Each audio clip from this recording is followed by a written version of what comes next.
What? Siddu ಭಾವನಾನ love ಮಾಡ್ತಿದ್ದಾನಾ? Sophie, ಅದಕ್ಕೆ ಅವನು ಪೂರ್ವಿನ ಮದುವೆ ಆಗೋದಕ್ಕೆ ಇಷ್ಟಪಡದೇ ಇದ್ದಿತ್ತು. ಆ್ಯಂಡ್ ಈಗೇನಾದರೂ ಅವನು ಪೂರ್ವಿನ ಬಿಟ್ಟು ಭಾವನಾನ ಮದುವೆ ಆಗೋದಾ ಅಂತಿಟ್ಕೊ. ನಿಮ್ಮ ಕನಸು, ನಿಮ್ಮ ಸೋಲಾರ್ ಪ್ರಾಜೆಕ್ಟ್ ನಿಂತು ಹೋಗುತ್ತೆ.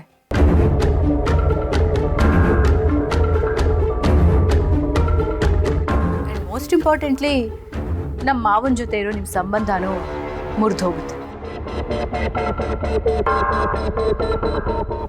ನೀನು ಸಿದ್ದು ಭಾವನಾನ ಮದ್ವೆ ಆಗೋದಕ್ಕೆ ಫಸ್ಟ್ ಆಫ್ ಆಲ್ ಮನೆಯವರೇ ಒಪ್ಕೊಳ್ಳಲ್ಲ. ಅಕಸ್ಮಾತ್ ಅವ್ರು ಒಪ್ಕೊಂಡ್ರು ಅವ್ರ ಜಾತಕ ಸರಿ ಇಲ್ಲ ಕಣೆ. ಅವ್ರ ಜಾತಕ ಹಾಗಿದ್ದಿದ್ದಕ್ಕೇನೆ ನಮ್ಮ ಅಣ್ಣನ್ಗೆ ಆಗತಿ ಆಗಿದ್ದು. ಸಿದ್ದು ಏನಾದ್ರೂ ಮದ್ವೆ ಆದ್ರೆ ನಮ್ಮ ಅಣ್ಣಂಗೆ ಆಗಿದ್ದ ಸ್ಥಿತಿನೇ ಅವನಿಗೂ ಬರುತ್ತೆ. ಅದಕ್ಕೆ ಕಣೆ ಲವ್ ಇಸ್ ಬ್ಲೈಂಡ್ ಅಂತ ಕರೆಯೋದು. ಈಗ ಪಾಪ ಸಿದ್ದುಗೆ ಇದು ಯಾವುದು ಅರ್ಥ ಆಗೋದು ಇಲ್ಲ, ಹೇಳಿದ್ರೆ ಅದನ್ನ ಅರ್ಥ ಮಾಡ್ಕೊಳ್ಳೋ ಸಿಚುಯೇಷನಲ್ಲೂ ಅವನಿಲ್ಲ. ಅದಕ್ಕೆ ಹೇಗಾದರೂ ಮಾಡಿ ಭಾವನಾ ಈ ಮದುವೆಯಲ್ಲಿ ಇಂಟರ್ಫಿಯರ್ ಆಗದೆ ಇರೋ ಹಾಗೆ, ಆದಷ್ಟು ಸಿದ್ದು ಜೊತೆ ಓಡಾಡದೇ ಇರೋ ಹಾಗೆ ನಾವು ಮಾಡಬೇಕು. ನಾನು ಈಗಲೇ ಹೋಗಿ ಅವಳ ಹತ್ರ ಮಾತಾಡ್ತೀನಿರು.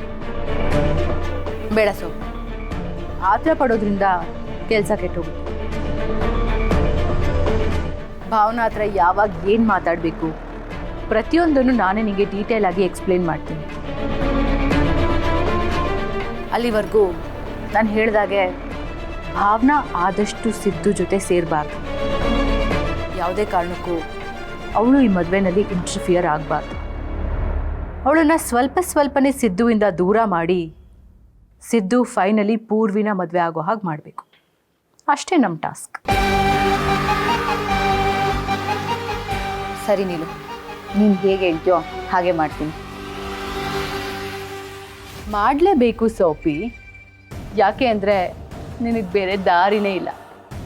ಆದರೆ ನಿನ್ನ ಮುಂದೆ ಇಟ್ಕೊಂಡು ಆಟ ಆಡ್ತಿದ್ದೀನಿ ಅಂತ ನಿನಗೆ ಗೊತ್ತಿಲ್ಲ. ಅದು ಗೊತ್ತಾಗೋಷ್ಟರಲ್ಲಿ ನನ್ನ ಗುರಿ ನಾನು ಮುಟ್ಟಿರ್ತೀನಿ.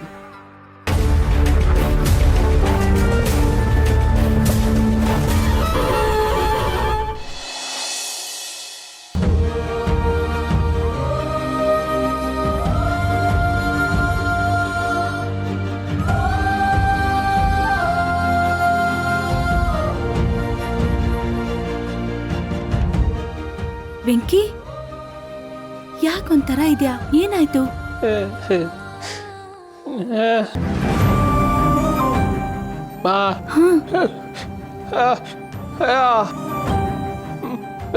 ಚೆಲ್ವಿನಾ?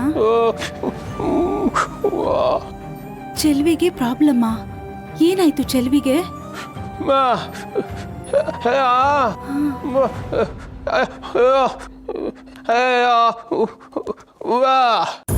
ಅಯ್ಯೋ, ಬಡ್ಡಿಗೆ ದುಡ್ಡು ತಗೊಂಡ್ಲಂತ.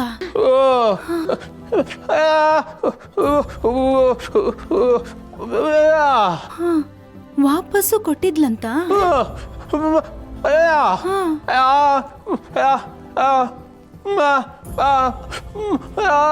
ಓ, ಮತ್ತೆ ಬಂದು ತೊಂದರೆ ಮಾಡ್ತಿದ್ದಾನ ದುಡ್ಡು ಕೊಡು ಅಂತ.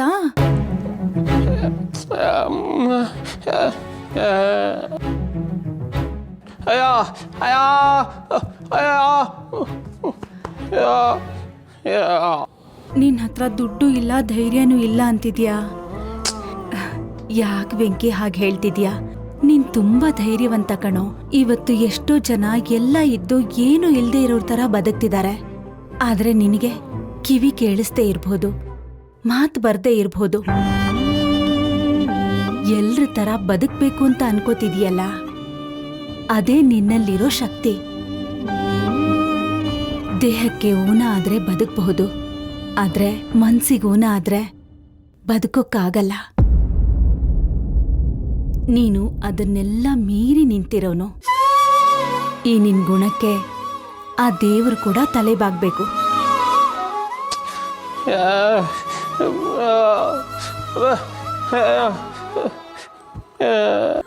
ನೋಡು, ನಿನ್ಗೇನಾದ್ರೂ ದುಡ್ಡು ಬೇಕಾದ್ರೆ ಹೇಳು, ನಾನು ಎಲ್ಲಾದ್ರೂ ಹೊಂದಿಸ್ಕೊಡ್ತೀನಿ. ಇಲ್ಲಾಂದ್ರೆ ನಿಮ್ಮ ಅಪ್ಪನ್ಗೆ ಹೇಳ್ತೀನಿ, ಅವ್ರು ಯಾರತ್ರಾದ್ರೂ ಈಸ್ಕೊಡ್ತಾರೆ.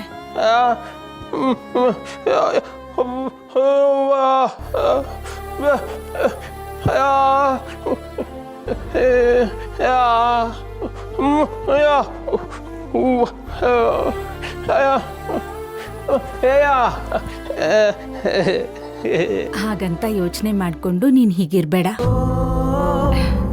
ನಿನ್ ಮುಖದಲ್ಲಿ ಈ ನಗು ಇದ್ರೇನೆ ಚಂದ. ಆ ನಗುಯಿಂದಾನೇ ನಿನಗೆ ಇಷ್ಟೊಂದ್ ಬೆಲೆ ಇರೋದು. ನೀನ್ ನೋವು ಅನುಭವಿಸ್ತಾ ಇದ್ರೆ ನನಗ್ ನೋಡಕ್ಕಾಗಲ್ಲ ವೆಂಕಿ.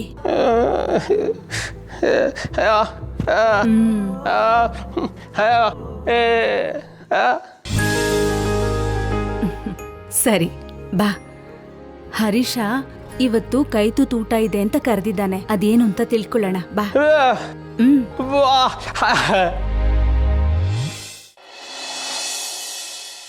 ಏನು ಹರೀಶ, ಇವತ್ತು ಕೈತೂತು ಊಟನ ನೀನು ಅರೇಂಜ್ ಮಾಡಿಸಿದ್ಯಾ? ನೀನು ಅರೇಂಜ್ ಮಾಡಿಸಿದ್ಯಾ ಅಂದರೆ ಏನೋ ಸ್ಪೆಷಲ್ ಇದ್ದೇ ಇರುತ್ತೆ. ಏನು ಸ್ಪೆಷಲ್ಲು? ಬಿಸ್ನೆಸ್ಸಲ್ಲಿ ಲಾಭ ಬಂದಿದೆಯಾ? ಇಲ್ಲ ಬ್ರೋ, ಇದು ನಾನು ಅರೇಂಜ್ ಮಾಡಿರೋ ಕೈತೂತು ಊಟ ಅಲ್ಲ,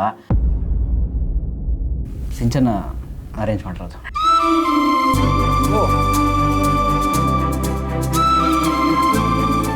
ಹೌದಾ ಹರೀಶ? ಸಿಂಚನ, ಈ ನಮ್ಮ ವಿಶೇಷ ಇನ್ನೇನಿರುತ್ತೆ, ಆಫೀಸಲ್ಲಿ ಸಂಬಳ ಜಾಸ್ತಿ ಮಾಡಿರ್ತಾರೆ, ಅದನ್ನು ಬಡಾಯಿ ಕೊಚ್ಕೊಳ್ಳೋದಕ್ಕೆ ಅಂತ ಈ ಊಟ ಅರೇಂಜ್ ಮಾಡಿರ್ತಾಳೆ. ಇದು ತುಂಬಾ ಖುಷಿ ಪಡುವಂಥ ವಿಚಾರ. ನಿಮ್ಮೆಲ್ಲರ ಹತ್ರ ಶೇರ್ ಮಾಡ್ಕೊಳ್ಳೋಣ ಅಂತಾನೆ ಇವತ್ತು ನಾನೇ ಈ ಕೈತೂತೂಟನ ಅರೇಂಜ್ ಮಾಡಿಸಿದ್ದೇನೆ.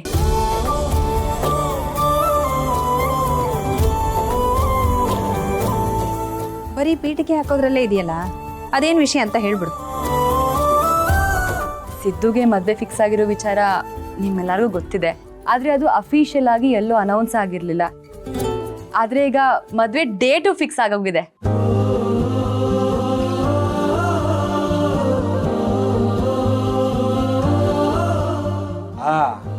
ಅಂತೂ ಜನನಾಯಕನಿಗೆ ಜನನಾಯಕಿ ಸಿಕ್ಕಂಗಾಯ್ತು. ತುಂಬ ಖುಷಿ ಆಗ್ತಾ ಇದಮ್ಮ. ನಿನ್ನ ತಮ್ಮ ತುಂಬ ಒಳ್ಳೆ ಹುಡುಗ, ಬೇರೆಯವ್ರ ಕಷ್ಟನ ಅರ್ಥ ಮಾಡ್ಕೊಂಡು ಸಹಾಯ ಮಾಡೋವಂಥ ಗುಣ.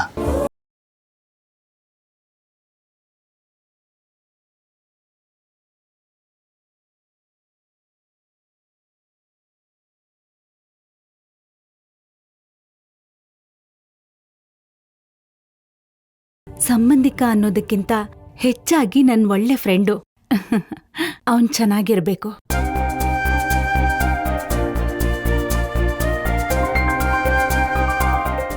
ಹೌದು ಅತ್ತೆ, ಸಿದ್ದು ಮದುವೆ ಆಗ್ತಿದ್ದಾನೆ ಅಂತ ಎಲ್ರಿಗೂ ಎಷ್ಟು ಖುಷಿಯಾಗಿದೆ. ನಮ್ಮ ಮದುವೆ ನಮ್ಮ ಅಪ್ಪ ಅಮ್ಮ ಅನ್ಕೊಂಡಂಗೆ ಆಗಿಲ್ಲ. ಅಟ್ಲೀಸ್ಟ್ ಸಿದ್ದು ಮದುವೆನಾದರೂ ಧಾಮ್ ಧೂಮ್ ಅಂತ ಮಾಡಿ ಊರವ್ರನ್ನ, VIPsನ, ಪಾಲಿಟಿಷಿಯನ್ಸ್ನ ಎಲ್ಲರೂ ಕರೆಸೋ ತಯಾರಿಲಿದೆ. ಅದ್ರ ಬಗ್ಗೆ ಮಾತುಕತೆನೂ ನಡೀತಾ ಇದೆ.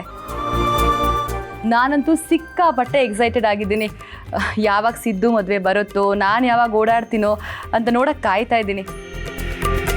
ಸಿದ್ದು ಮದುವೆ ಒಂದು ಆಗ್ಬಿಡ್ಲಿ, ಅಪ್ಪನ ಹತ್ರ ನಾನೇ ಖುದ್ದಾಗೋಗಿ ಭಾವನನ್ ಬಗ್ಗೆನೂ ಮಾತಾಡಬೇಕು ಅನ್ಕೋತಾ ಇದ್ದೀನಿ.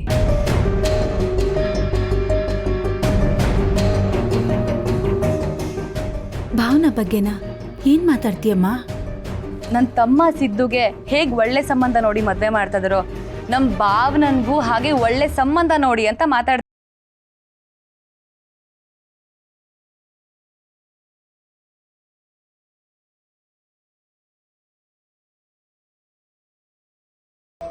ನಮ್ಮ ಭಾವನಾ ಜೀವನ ಸರಿ ಹೋದ್ರೆ ನಮ್ಮೆಲ್ಲರಿಗೂ ಎಷ್ಟು ಖುಷಿ ಆಗತ್ತೆ ಅಲ್ವಾ? ಭಾವನಾ, ಇದಕ್ಕೆ ನೀನು ಯಾವುದೇ ಕಾರಣಕ್ಕೂ ಇಲ್ಲ ಅಂತ ಹೇಳಬಾರ್ದು. ನಿನಗೆ ಇಷ್ಟ ಆಗೋವಂಥ ಹುಡುಗನ್ನೇ ಹುಡುಕಿ ನಿನ್ನ ಮದುವೆನೂ ಧಾಮ್ ಧೂಮ್ ಅಂತ ಮಾಡೋಣ. ಮತ್ತೆ ಇದಕ್ಕೆ ನಿಮ್ಮೆಲ್ಲರ ಸಪೋರ್ಟು ಬೇಕಪ್ಪ. ಅಕ್ಕನ ಮದುವೆಗೆ ನಾವು ಸಪೋರ್ಟ್ ಮಾಡಿದಿರ ಇನ್ಯಾರು ಸಪೋರ್ಟ್ ಮಾಡ್ತಾರೆ? ಅಕ್ಕ, ಸಿಂಚನ ಹೇಳಿದ್ದು ಓಕೆ ಅಲ್ಲ ನಿಮಗೆ?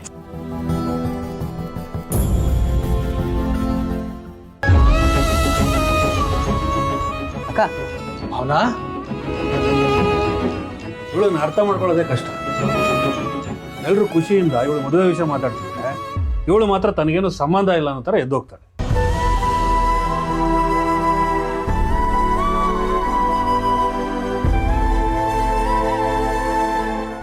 ರೀ, ಭಾವನಾ ಸ್ವಭಾವ ನಿಮ್ಗೆ ಗೊತ್ತು ತಾನೆ. ಇಷ್ಟು ದಿನ ಇಷ್ಟೆಲ್ಲ ನಡೆದು ಹೋಗಿದ್ರಿಂದ ಅವಳ ಮನಸ್ಸಿಗೆ ತುಂಬ ಬೇಜಾರಾಗಿರುತ್ತೆ. ಒಳ್ಳೆ ಸಂಬಂಧ ಕುದುರಿದ್ರೆ ಎಲ್ಲ ಸರಿ ಹೋಗುತ್ತೆ. ಏನು ಸರಿ ಹೋಗುತ್ತೆ? ಎಂಥ ಒಳ್ಳೆ ಸಂಬಂಧ ಬಂದರೂ ಇವಳು ಒಪ್ಕೋತಾ ಇಲ್ಲ. ಇನ್ನು ಸಿಂಚನ ಮನೆಯವರು ಒಂದು ಒಳ್ಳೆ ಗಂಡನ ನೋಡಿ ಇವಳು ಅದನ್ನು ಬೇಡ ಅಂದರೆ ಮರ್ಯಾದೆ ಹೋಗೋದು ನಮ್ದೇ ತಾನೆ.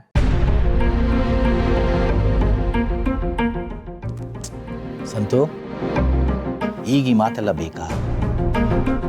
ಸಮಯ ಬಂದಾಗ ಏನಾಗಬೇಕು ಅದು ಹಾಗೆ ಆಗತ್ತೆ.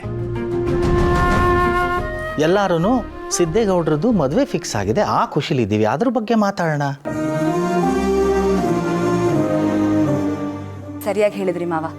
ಸಿದ್ದು ಮದುವೆ ಒಂದು ಆಗ್ಬಿಡ್ಲಿ, ಆಮೇಲೆ ನಾನೇ ಭಾವನ ಹತ್ರ ಮಾತಾಡಿ ಒಪ್ಪಿಸ್ತೀನಿ. ಈಗ ಸಿದ್ದು ಮದುವೆ ಡೇಟ್ ಫಿಕ್ಸ್ ಆಗಿರೋ ಖುಷಿಗೆ ಅತ್ತೆ ಎಲ್ರಿಗೂ ಕೈ ತುತ್ತು ಹಾಕ್ತಾರೆ. ಸರಿಮ್ಮ.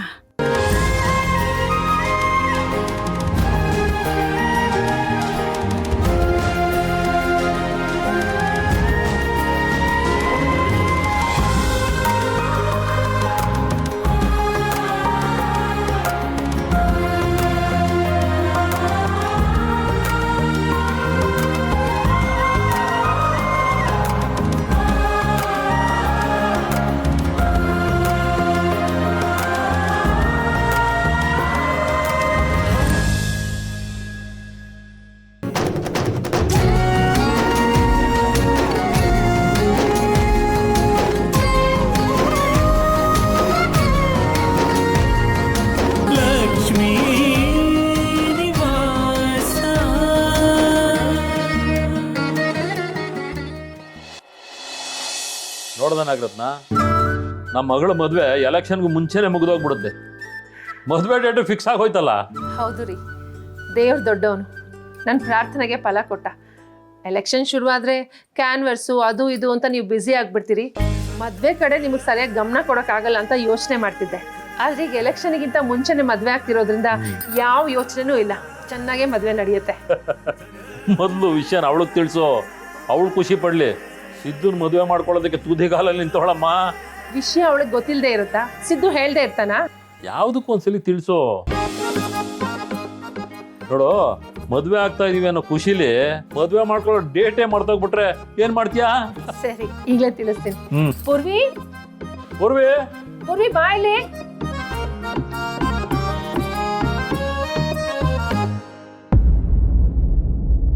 ಏನಪ್ಪ? ಏನಮ್ಮ? ಏನು ಅಂತ ಕೇಳ್ತಿದ್ಯಲ್ಲ, ವಿಷಯ ಗೊತ್ತಾಯ್ತಾ? ಏನ್ ವಿಷಯ?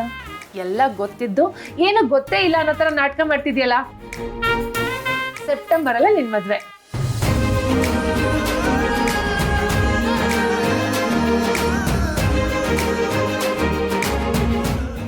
ಹೌದಮ್ಮ, ನನಗೆ ಗೊತ್ತಿರ್ಲಿಲ್ಲ. ಸಿದ್ದೋರ್ ಇದ್ರ ಬಗ್ಗೆ ಯಾಕೇನೋ ಹೇಳಿಲ್ಲ. ನಾನೇ ಅವ್ರಿಗೆ ಕಾಲ್ ಮಾಡಿ ಕೇಳ್ತೀನಿ. ನೋಡ್ದನಾಗ್ರತ್ನ, ಮದುವೆ ಅಂದ ತಕ್ಷಣ ಎಷ್ಟು ಖುಷಿಯಾಗಿದ್ದಾಳೆ. ನಾಳೆನೆ ಮದುವೆ ಮಾಡ್ಬಿಟ್ರು ಮಾಡ್ಕೊಂಡ್ಬಿಡ್ತಾಳೆ ಇವಳು. ಹೌದು ರೀ, ಸಿದ್ದು ಅಂದ್ರೆ ಅವಳಿಗೆ ತುಂಬಾ ಇಷ್ಟ. ಯಾವಾಗ್ಲೂ ಸಿದ್ದು ಜೊತೆನೆ ಇರ್ಬೇಕು ಅನ್ನೋ ಆತರ. ಅಂತ ಹುಡುಗನ ಅಳಿಯನಾಗಿ ಪಡೆಯೋದಕ್ಕೆ ನಾವು ನಿಜವಾಗ್ಲೂ ಪುಣ್ಯ ಮಾಡಿದ್ವಿ. ನನ್ನ ಮಗಳಿಗೆ ಏನಾಗಿದೆ, ಅಪರಂಜಿ ಅಂತ ಮಗು, ಒಬ್ರನ್ನೊಬ್ರು ಮದುವೆ ಆಗ್ತಾ ಇರೋದು ಇಬ್ರು ಅದೃಷ್ಟ ಮಾಡಿದ್ದಾರೆ.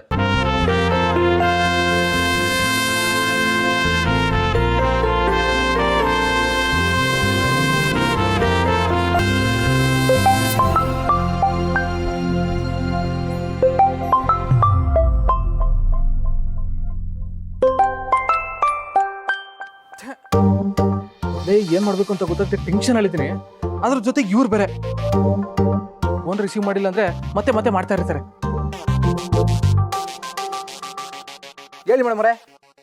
ಸಿದ್ದು ಅವರೇ, ಇಷ್ಟು ಖುಷಿ ವಿಷಯನ ನೀವ್ ಯಾಕೆ ನನಗೆ ಹೇಳಿಲ್ಲ? ನಿಮ್ ಬಾಯಿಂದಾನೆ ನಮ್ಮ ಮದ್ವೆ ಡೇಟ್ ಫಿಕ್ಸ್ ಆಗಿದೆ ಅಂತ ಕೇಳಿದಿದ್ರೆ ನಾನು ಎಷ್ಟು ಖುಷಿ ಪಡ್ತಿದ್ದೆ ಗೊತ್ತಾ? ಈ ವಿಷಯ ಕೇಳಿ ಎಷ್ಟು ಎಕ್ಸೈಟ್ ಆಗ್ತಿದೆ ಗೊತ್ತಾ? ನಾನು ಆ ಜಾಗದಲ್ಲಿ ಇರ್ಬೇಕಿತ್ತು ಅನ್ನಿಸ್ತಾ ಇದೆ. ಆಗ ನಿಮ್ಮ ಮುಖದಲ್ಲಿ ಮೂಡೋ ನಗು ನೋಡಿದಿದ್ರೆ ನಾನು ಇನ್ನೂ ಖುಷಿ ಆಗ್ತಿದ್ದೆ. ಈಗಲೂ ನೀವು ಖುಷಿಯಾಗಿದ್ದೀರಾ ಅಲ್ವಾ? ಖುಷಿಯಾಗಿದ್ದೀನಿ. ಖುಷಿಯಾಗಿದ್ದೀನಿ. ಖುಷಿಯಾಗಿದ್ದೀನಿ ಅಂತೀರಾ, ಆದ್ರೆ ನಿಮ್ಮ ಮಾತಲ್ಲಿ ಖುಷಿನೇ ಕಾಣಿಸ್ತಿಲ್ವಲ್ಲ. ಹಂಗೇನಿಲ್ಲ ಮೇಡಮ್ರೆ, ನಾನು ಖುಷಿಯಾಗಿದ್ದೀನಿ. ನಂಗೆ ಹೇಳಕ್ ಬರದೆ ಹಿಂಗೆ. ನನಗೆ ಗೊತ್ತು, ನೀವು ನಾರ್ಮಲ್ ಆಗಿ ಮಾತಾಡ್ತಿಲ್ಲ, ತುಂಬಾ ಸರ್ಕಾಸ್ಟಿಕ್ ಆಗಿ ಮಾತಾಡ್ತಿದ್ದೀರಾ. ಹಂಗಂದ್ರೆ ಹಂಗಂದ್ರೆ ನೀವು ಕಿಂಡಲ್ ಮಾಡಿ ಮಾತಾಡ್ತಿದ್ದೀರಾ ಅಂದೆ. ಹಂಗೆಲ್ಲ ಏನು ಇಲ್ಲ ಮೇಡಮ್ರೆ, ನಂಗೆ ಹಂಗೆಲ್ಲ ಮಾಡಕ್ ಬರೋದಿಲ್ಲ. ನಾನು ಖುಷಿಯಾಗಿದ್ದೀನಿ. ಸರಿ, ನಾಳೆ ನಾನೇ ಮನೆಗೆ ಬರ್ತೀನಿ. ಯಾಕೆ ಮೇಡಮ್ರೆ? ಯಾಕೆ ಅಂತ ಕೇಳ್ತಿದ್ದೀರಲ್ಲ, ಮದ್ವೆಗಿನ್ನು ಎಷ್ಟು ದಿನ ಇದೆ ಅನ್ಕೊಂಡಿದ್ದೀರಾ? ಈಗ್ಲಿಂದನೇ ಎಲ್ಲ ತಯಾರಿ ಮಾಡ್ಕೋಬೇಕಲ್ಲ. ಮದ್ವೆಗೆ ನೀವು ಯಾವ ಥರ ಡ್ರೆಸ್ ಹಾಕೋಬೇಕು ಅಂತೆಲ್ಲ ನಾನು ಹುಡುಕಿ ಡೌನ್ಲೋಡ್ ಮಾಡಿ ಇಟ್ಕೊಂಡಿದ್ದೀನಿ. ನಾಳೆ ಬಂದು ಅದು ನಿಮಗೆ ತೋರಿಸ್ತೀನಿ. ನಿಮಗೆ ಯಾವ್ದು ಇಷ್ಟ ಆಗುತ್ತೆ ಅಂತ ಹೇಳಿ ಅದನ್ನೇ ಆರ್ಡರ್ ಕೊಡೋಣ. ಹಾಗೆ ನಿಮಗೆ ನಾನು ಯಾವ ಥರ ಡ್ರೆಸ್ ಹಾಕೋಬೇಕು ಅಂತ ಏನಾದರೂ ಇದ್ರೆ ಅದನ್ನು ಹೇಳಿ, ಹಾಗೆ ಹೊಲ್ಸ್ಕೊಳ್ತೀನಿ. ನಿಮ್ಮಿಷ್ಟಕ್ಕೆ ನಾನು ತುಂಬ ಬೆಲೆ ಕೊಡ್ತೀನಿ ಗೊತ್ತಾ? ಹೌದಾ? ಹೌದಾ ಅಂತ ಕೇಳ್ತಿರಲ್ಲ, ನಾನು ನಿಮ್ಮ ಕೈ ಹಿಡಿಯೋ ಹುಡುಗಿ, ನಿಮ್ಮ ಜೊತೆ ಜೀವನ ಹಂಚ್ಕೊಳ್ಳೋ ಹುಡುಗಿ ಅಂದಮೇಲೆ ನಿಮ್ಮ ಇಷ್ಟಗಳನ್ನೆಲ್ಲ ನೋಡ್ಕೊಳ್ದೆ ಇರೋದಕ್ಕಾಗುತ್ತಾ? ಸರಿ ಮೇಡಮ್ರೆ. ಸರಿ, ಫೋನ್ ಇಡ್ಲಾ? ಆಯ್ತು. ಏನಾಯ್ತು ಅಂತ ಹೇಳ್ತಿದ್ದೀರಾ? ಇಲ್ಲಿ ಕೊನೆಯದಾಗಿ ಏನೂ ಹೇಳಲೇ ಇಲ್ಲ. ಆಯ್ತು ಅಂತ ಹೇಳಿದ್ನಲ್ಲ, ಮತ್ತಿನ್ನೇ ನೋಡ್ಬೇಕು. ಇದು ಪ್ರೇಮಿಗಳು ಫೋನಲ್ಲಿ ಮಾತಾಡಿದಾಗ ಫೋನ್ ಇಡೋಕ್ಕಿಂತ ಮುಂಚೆ ಹೇಳ್ತಾರಲ್ಲ, ಐ ಲವ್ ಯು ಅಂತ. ಅದು ನೀವು ಹೇಳಲೇ ಇಲ್ಲ. ಅದು ನೀವು ಜನಗಳ ಹತ್ರ ಎಷ್ಟು ಧೈರ್ಯವಾಗಿ ಮಾತಾಡ್ತೀರಾ, ರಾಜಕೀಯದಲ್ಲೂ ಆಕ್ಟಿವ್ ಆಗಿರ್ತೀರಾ, ಅಂದರೆ ಪ್ರೀತಿನ ಹೇಳ್ಕೊಳಕ್ ಮಾತ್ರ ಸಂಕೋಚ ಪಡ್ತೀರಾ. ನಾನು ಐ ಲವ್ ಯು ಅಂತ ಹೇಳಿದ್ಮೇಲೂ ನೀವು ಐ ಲವ್ ಯು ಟು ಅಂತ ಹೇಳ್ಬಾರ್ದಾ? ಅದೇ ಅದೇ. ಇಲ್ಲೇ ಇದ್ದೀನಿ ಅಪ್ಪಾಜಿ. ಮೇಡಮ್ರೆ, ನಮ್ಮ ಅಪ್ಪಾಜಿ ಕರೀತವ್ರೆ, ಅರ್ಜೆಂಟ್ ಹೋಗ್ಬೇಕು. ನಾನು ಮತ್ತೆ ಮಾಡ್ತೀನಿ.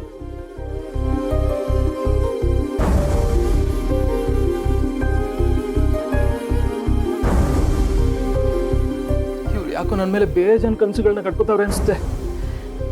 ಇದೆಲ್ಲ ಸುಳ್ಳು ಅಂತ ಗೊತ್ತಾದ್ರೆ ತಡ್ಕೊಂಡಾರೆ. ಹಾಗಂತ ನನ್ನ ಭಾವನವ್ರನ್ನ ಬಿಡಕ್ಕಾಯ್ತದ? ಇದಕ್ಕೇನಾದ್ರೂ ಒಂದು ಮಾಡ್ಲೇಬೇಕು. ದೇವ್ರೇ,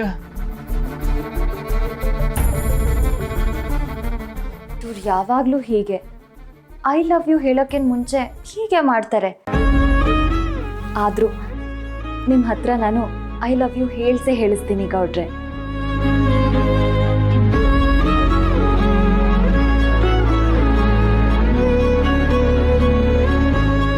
ಪೂರ್ವಿ ಅಂತೂ ಕೆಳಗೆ ಬರಲ್ಲ, ಅಳಿಯಂದ್ರ ಜೊತೆ ಮಾತಾಡ್ತಾನೆ ಇರ್ತಾನೆ.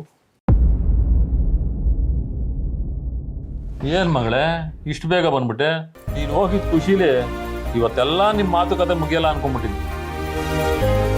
ಇದ್ದವರು ಜನರ ಮುಂದೆ ತುಂಬ ಆಕ್ಟಿವ್ ಆಗಿ ಮಾತಾಡ್ತಾರೆ, ಆದರೆ ನನ್ನ ಮುಂದೆ ಸಿಕ್ಕಾಪಟ್ಟೆ ರಿಸರ್ವ್ಡ್ ಆಗಿರ್ತಾರೆ. ಎಲ್ಲ ನಾನೇ ಬಾಯಿ ಬಿಟ್ಟು ಕೇಳಬೇಕು. ಈಗ ಅಂಥದ್ದು ಏನು ಬೇಕು ನಿನಗೆ? ಏನು ಬೇಕು ಅಂತ ನಮ್ಮನ್ನು ಕೇಳು. ಅದನ್ನ ಬಿಟ್ಟು ಈಗಲೇ ಅಳಿಯಂದ್ರಿಗೆ ಯಾಕೆ ಟ್ಯಾಕ್ಸ್ ಹಾಕ್ತಿದ್ಯಾ? ಏನು ಬೇಕು ನಿಂಗೆ? ಹಾಂ, ಏನಿಲ್ಲಮ್ಮ, ಅದೇನೇ ಇದ್ರು ಅವ್ರ ಹತ್ರ ಕೇಳ್ತೀನಿ ಬಿಡು. ನೋಡಮ್ಮ ಪೂರ್ವಿ, ಮದುವೆ ಡೇಟು ಫಿಕ್ಸ್ ಆಗೋಗ್ಬಿಟ್ಟಿದೆ.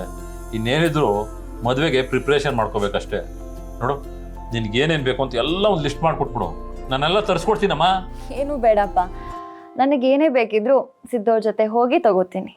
ಪೂರ್ವಿ, ನೀನು ಯಾವಾಗಲೂ ಈಗ ಅವ್ರ ಜೊತೆ ಸುತ್ತಾಡ್ತಾನೆ ಇದ್ರೆ ಅವ್ರ ಮದ್ವೆಗೆ ತಯಾರಿ ಮಾಡ್ಕೊಳ್ಳೋದು ಬೇಕಾ? ಅಮ್ಮ, ನಾನು ಮದ್ವೆಗಿನ ಮುಂಚೆ ಅವ್ರ ಜೊತೆ ಸುತ್ತಾಡೋ ಚಾನ್ಸ್ ಬಿಟ್ಬಿಡ್ತೀನ? ಮದ್ವೆ ಆದ್ಮೇಲೆ ಈ ರೀತಿ ನಮಗೆ ಸುತ್ತಾಡಕ್ ಸಿಗುತ್ತೋ ಇಲ್ವೋ, ಅದಕ್ಕೆ ಈಗಲೇ ಸುತ್ತಾಡ್ಬಿಡ್ತೀನಿ. ಏನು ಮಾಡ್ಕೊಂತೀಯ ಮಾಡ್ಕೊಮ್ಮ, ನಿನ್ನಿಷ್ಟ.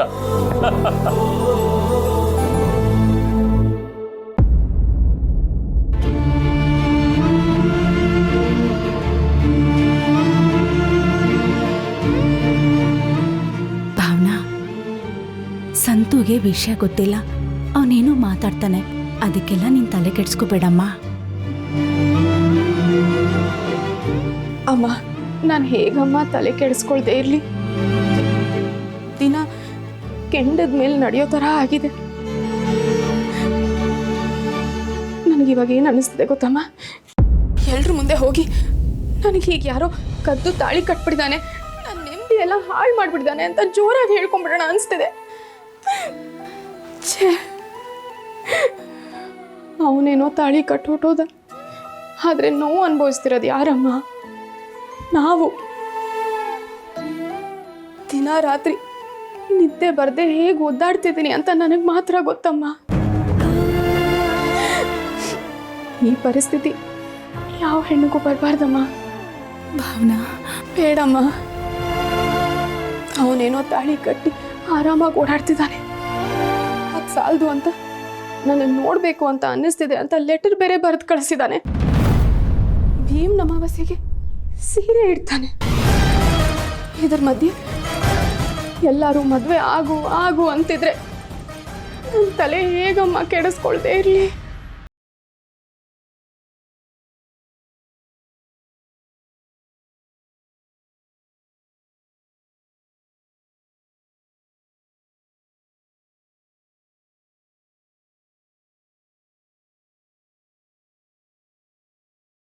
ಖಂಡಿತ ಒಳ್ಳೇದಾಗೆ ಆಗತ್ತಮ್ಮ.